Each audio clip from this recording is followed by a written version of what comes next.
Ladies and gentlemen, the situation between the West and Russia is deteriorating and deteriorating rapidly. We have just got huge new updates with what's going on with the conflict with Russia and Ukraine, and also we just got some more chilling warnings from what China is about to do and their real ambitions. And what Russia and China is about to do will change everything. And the reason why we need to pay attention to what Russia and China is saying is because what they say and what they do will affect all of us. Look what's happened so far. Since the war started in Russia and Ukraine, gas prices have spiked, petrol prices have spiked, food costs have spiked, and now billions of our tax dollars is going to fund this conflict. And what's also happened with China recently as they continue to go on lockdown is creating more supply chain issues, and things could be about to change for the factory of the world. So everyone, what is this huge new news and developments going on right now with Russia and China? Well, let's not waste any time, ladies and gentlemen. Let's get straight into the news, the facts, and the data. So okay, first things first, and this is quite alarming everyone.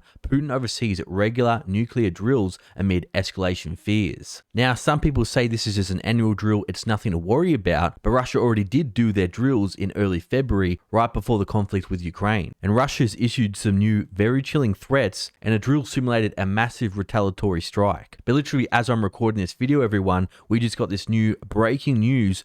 New missile strikes hit Kiev, and Russia warns US commercial satellites could become targets if involved in the war. Now, obviously, the US and Europe, etc., is involved in the war, but they haven't been directly involved in the war, even though some people have speculated, or there's been rumors, or there's been theories, there's been intel that there has been some US troops on the ground, at least training the Ukrainian troops. So far, it is not official that the US is in a hot war with Russia yet. But listen to this. Fresh Russian missile strikes have hit region of Ukrainian capital city, Kiev, and Zaporizhzhia, the latter of which lies in the south and is home to Europe's largest nuclear power plant. Now everyone, this is very, very worrying.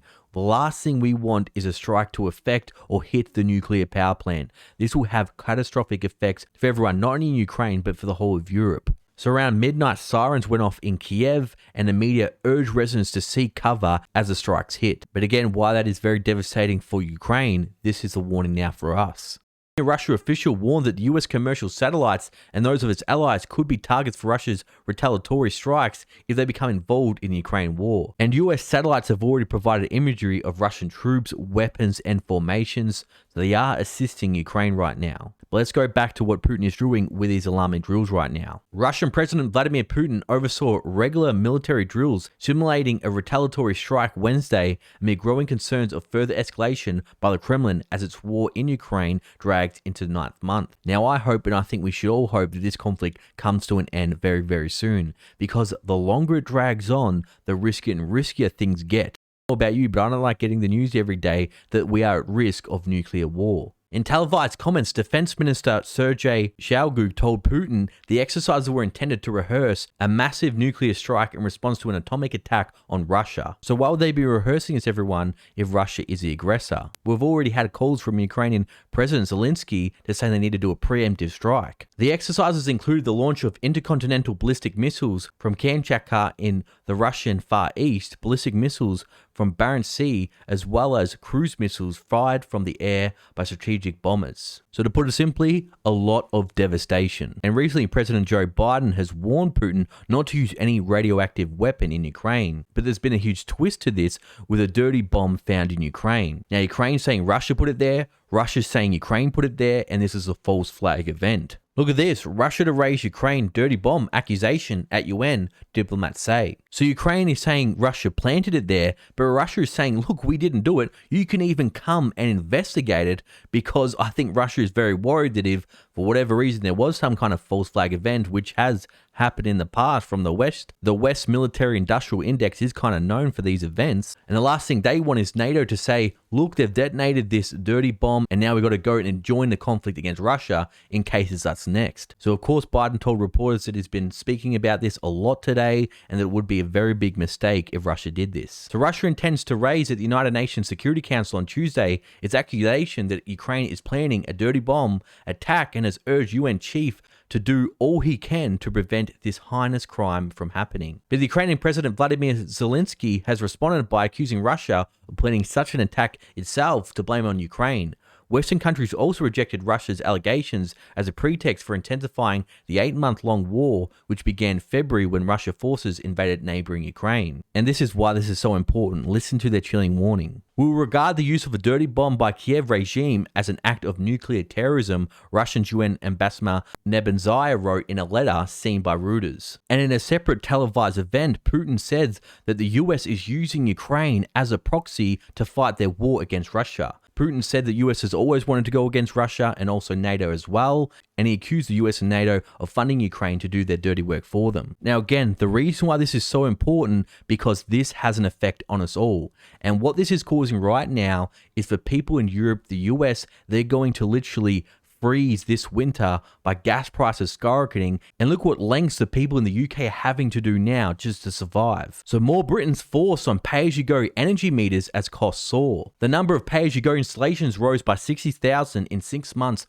through March after previously dropping for 9 quarters in a row. That means more consumers will rely on topping up power and gas accounts themselves instead of paying via direct debit. So this is absolutely crazy, people. Imagine the situation many people are going to be in. They top up their meter and then all of a sudden their gas or their power runs out and then they have to go the winter cold. This is why I hope this conflict ends, because it's having massive consequences on everyone. And it's not just energy, it's also food. Ukraine was a food basket for the world, and many other commodities have skyrocketed as well. And each suppliers can move households who fall behind in their payments onto the meters with the intention of preventing bill payers from falling deeper into debt.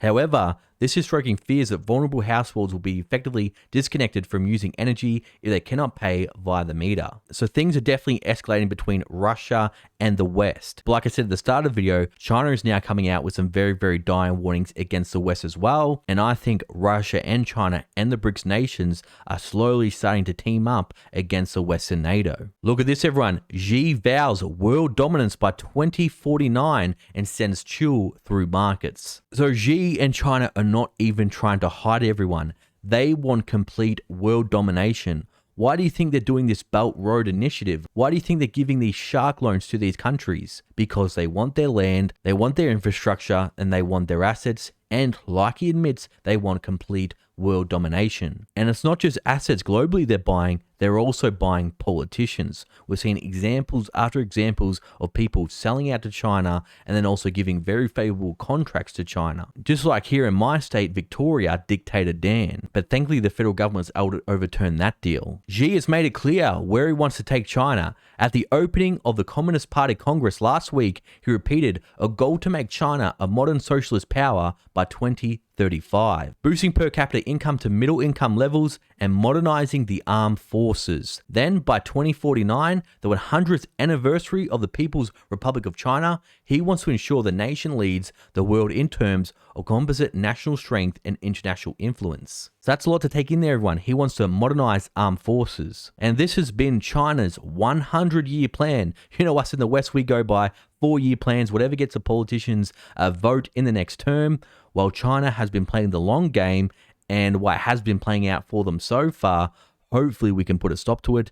They did say they want to do this by the 100th anniversary of the People's Republic of China. This is very important to Xi, and he wants to go down in the history books as the man that did it. He also signaled a shift from priorities from economic development towards security, heightening investors' anxiety over how an unrestrained Xi will steer the country. And that's exactly what we're seeing. We're seeing lockdown after lockdown. We're seeing him crack down on all these tech billionaires like Alibaba. I did a video on their recent China Communist Party Congress where he escorted that old man out. Still nobody knows what happened to him. Anybody that questioned him, or if he had any paranoia of anybody questioning him, they've all been taken out. But Xi's roadmap is laden with contradictions, boosting economic growth while locking down cities under COVID-0, ensuring technological self-sufficiency while wiping out 1.5 trillion of the tech sector, opening more to the world while restricting speech and capital flows.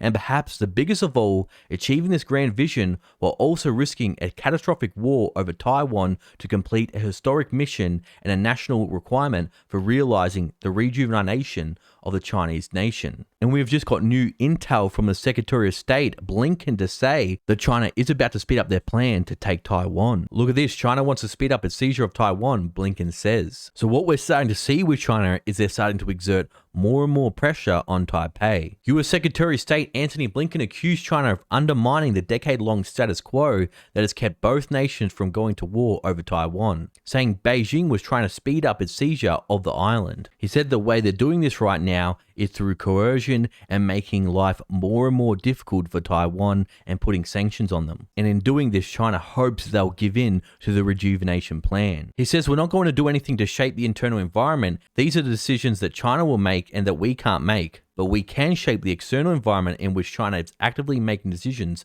about its policies in the world. So make no mistake, everyone, the US and China are in a full-blown economic war. China is number 2, the US is number 1, and China wants to be number 1. So I expect to see is more and more tit-for-tat tariffs, and it's going to make the cost of living more and more expensive. And a spokesperson has come out to say they're closer than ever. We're closer than ever in history, and we're more confident and capable than ever of realizing national rejuvenation. And so you may think, why does China want Taiwan so much? Well, the reason is Taiwan is receiving billions and billions of dollars worth of weapons from the US, and they're also a huge manufacturer of chips, which China desperately needs. And Blinken has admitted that they are in a full-on competition with China. More broadly, Blinken said the US and China were now clearly engaged in a global competition to shape internal affairs, with Beijing pushing back against the US to champion a liberal world order. We don't look for conflict, we don't want a Cold War, we're not trying to contain or restrain China, Blinken said. This is a bit funny, everyone. The US does kind of look for conflict. They are in a Cold War and they are trying to restrain China. But investors right now aren't confident that she can pull it off. I did a video the other day on how Chinese stocks saw a historic market crash, and also the yuan has plunged to a 14-year low. So everyone, I know you're thinking, well, okay, what does this mean for us in simple terms? Well, this means the conflict with Russia and Ukraine, as it goes on every day, it carries a higher and higher risk of the West getting involved or things turning much more dire with devastating weapons. What also this means is why the US is sending billions and billions of dollars, why they're low on oil, why they're low on their petroleum reserves, while they're sending all their weapons to Ukraine, while NATO's doing the same. This puts them in a vulnerable position, and this may be the opportunity China's waited to take Taiwan. But everyone, this is a very complicated topic. There are so many theories, there's so much going on behind closed doors that we don't really know what's happening. So what do you think? Let me know down below. Now, for all my loyal viewers and subscribers still watching, you're awesome. Thanks for watching. I'll see you all in the next video.